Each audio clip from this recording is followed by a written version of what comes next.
Bonjour et bienvenue dans cette vidéo. On va expliquer ce que c'est que l'espérance et ce que c'est que l'écart type dans le cadre d'une loi binomiale. Donc ça, c'est quelque chose que vous avez déjà vu en classe de première dans le cadre d'une loi de probabilité quelconque. Et là, ici, on va le revoir donc avec une loi binomiale. Alors, je vais considérer un schéma de Bernoulli qui est toujours le cadre du QCM ici. Et donc, j'avais une chance sur 4 d'avoir un succès, une bonne réponse, et 3 chances sur 4 donc d'avoir un échec. Donc là, on avait créé une variable aléatoire grand X qui suivait la loi binomiale de paramètres n. Donc il y avait 10 questions au total et de probabilité de succès 1 quart. Donc loi binomiale de paramètres 10, 1 quart. Alors nous, ce qu'on appelle l'espérance, je vous rappelle le principe, ça n'est rien de plus qu'un calcul de moyenne.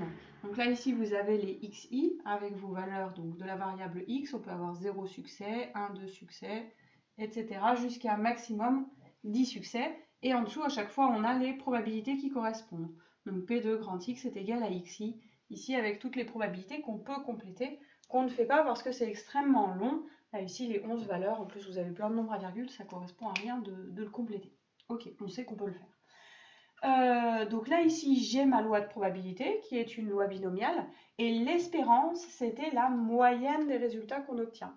Donc là, vu que j'avais une probabilité d'avoir 0 succès qui était donnée ici, je fais 0 fois cette probabilité, plus 1 fois cette probabilité, plus 2 fois cette probabilité, etc., jusqu'à plus 10 fois cette probabilité. Et ensuite, je regarde le résultat, ça me donne en moyenne combien de succès je vais obtenir. Alors, dans le cadre de la loi binomiale, ici, vu qu'on va se retrouver avec des exemples où on va faire 100, 200, 1000 répétitions, on ne va pas s'amuser à faire tous les calculs. Déjà, ici, avec 11 calculs, c'est beaucoup trop long. On a une formule qu'on va pouvoir utiliser, c'est que dans le cadre de la loi binomiale, si grand X suit la loi binomiale, l'espérance de grand X va être égale à n fois P.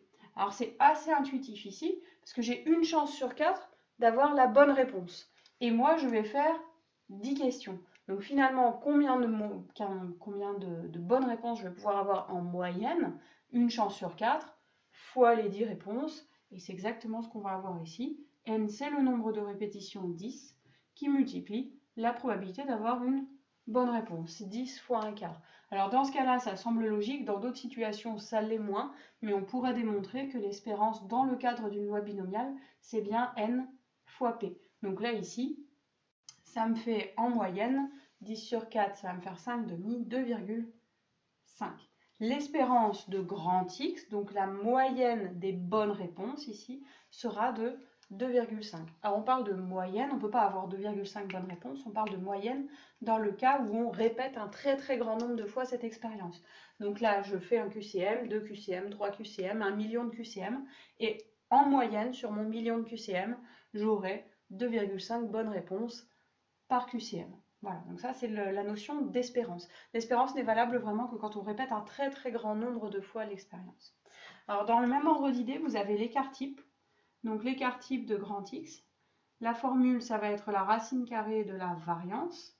Et la variance de grand X, pour la calculer ici, donc même principe, il faudrait faire la moyenne des écarts par rapport à l'espérance. Ici, vous avez une formule un petit peu plus rapide à retenir. Ça va être la racine carrée de NPQ. Sous-entendu, Q, c'est 1 moins P, c'est la probabilité de votre échec. Donc là, ici, vous remplacez. Ça va faire la racine carrée de N, c'est toujours 10. P, c'est toujours 1 quart. Et Q, c'est donc 3 quarts. Donc là, on prend la calculatrice. On regarde à combien c'est égal environ, et c'est égal à environ 1,37. Alors, qu'est-ce que c'est que cet écart type? L'écart type, ça va être vos valeurs, savoir si vos valeurs, quand vous répétez un très très grand nombre de fois cette expérience, que vous faites plusieurs fois ce QCM, est-ce que vos valeurs vont être plutôt proches de la moyenne? Est-ce que tous les QCM vont être assez proches de 2,5 réponses? Ou est-ce que ça va être un petit peu avant, un petit peu après? Et l'écart type, ça va vous donner de combien est-ce que vous êtes un petit peu avant ou un petit peu après. Donc si je devais représenter un petit peu ma situation, là ici, si je devais faire un graphique de tous mes QCM, mettons j'ai fait 1 million de QCM, la majorité de mes QCM vont être à 2,5 réponses, à peu près. Donc là je vais avoir mon espérance, ici. La majorité de mes QCM vont être par ici. Et puis au fur et à mesure, eh ben, je vais avoir quand même une majorité de QCM qui vont être, je ne vais pas mettre l'espérance, je vais mettre 2,5. Hop. Et là ici, je vais avoir la majorité de mes QCM qui sont entre 2,5 plus 1,37. Donc là ici, ça va vous donner du 2,87. Et à gauche, là ici, moins 1,37. Alors des fois, vous arrivez sur des nombres négatifs, hein, donc il ne faut pas se focaliser du tout. Si vous êtes en contexte, vous ramenez ça à 0, hein, là ici. Donc moins 1,37 ici à gauche. Hop, donc 2,5 moins, je ne sais pas comment le mettre pour que ça fasse bien. Donc là ici, j'ai 2,5. 2,5 plus 1,37, vous arrivez à 2,87. Et 2,5 moins 1,37, vous avez 1,13. Donc là ici, 1,13.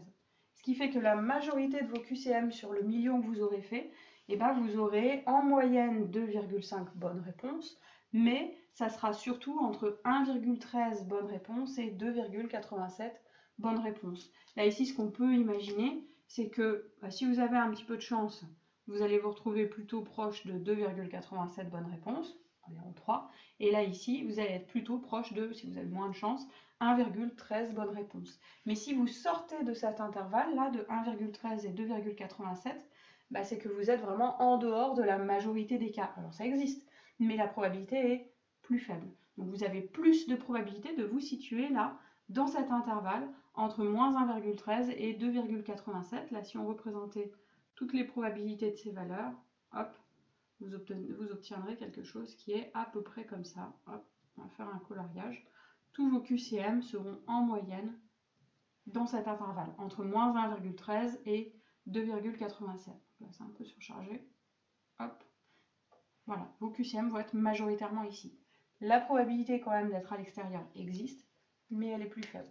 Donc la moyenne, ça normalement il n'y a pas de souci pour l'explication, l'écart type c'est vraiment l'écart de vos valeurs autour de la moyenne. Vous avez plus de chances d'être entre la moyenne moins l'écart type et la moyenne plus l'écart type qu'ailleurs.